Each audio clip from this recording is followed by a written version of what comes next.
බලන්න ඔයගොල්ලෝ කරන්නේ නැහැ සූරක් කරනවා. මම ජාතක කතා කරන්න බෑ. ජාතක කතා කරනවා නෙවෙයි ඉතින් ඔයාලා ඔය කට්ටිය නිකන් බලන්නකෝ. ඒක හැමෝම හොයන්න. ඒකේ මල්ල මේ දිනවල සමාජ මාධ්‍යවල මෙන්ම රට පුරා බෞද්ධ තරුණ තරුණියන් වැඩි වශයෙන් තම ආගමට නැවරුවීමක් දකින්න ලැබෙන කාලයක මේ ඔබ දකින්නේ වැඩිහිටි භික්ෂුවකගේ ක්‍රියාකලාපයක්. බලන්න මේ භික්ෂුව බියර් කෑන් එකකුත් අතේ තියාගෙන පෞරුෂ වචන වලින් ඉන්න අයට කතා කරන විදිහ.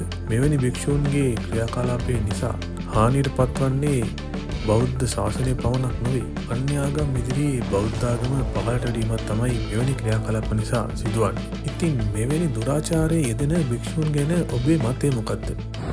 බියර් ඇද්දි? ඔව්. ඔව්. ඇයි බියර් ඇද්දි?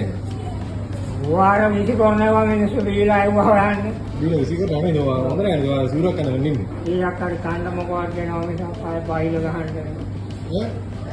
බලන්න ඔයගොල්ලෝ කරන්නේ නැහැ සූරක් කරනවා. මම ජාතක කතා කරන්න බෑ. ජාතක කතා කරනවා නෙවෙයි ඉතින් ඔයාලා ඔය කට්ටිය නිකන් බලන්නකෝ. ඒ හැසිරෙන්නේ ඉතින් හොඳ නැහැ අතේ මේ සූරුකුත් වෙනකන් අතේ බියර් එක තියාගෙන ආනුගේ හැමෝම හොයන්න. ඒකේ මල්ල නෙවෙයි. ඕඩම් දෙවන්න. ඕඩම් දෙකෙන් දෙවන්න.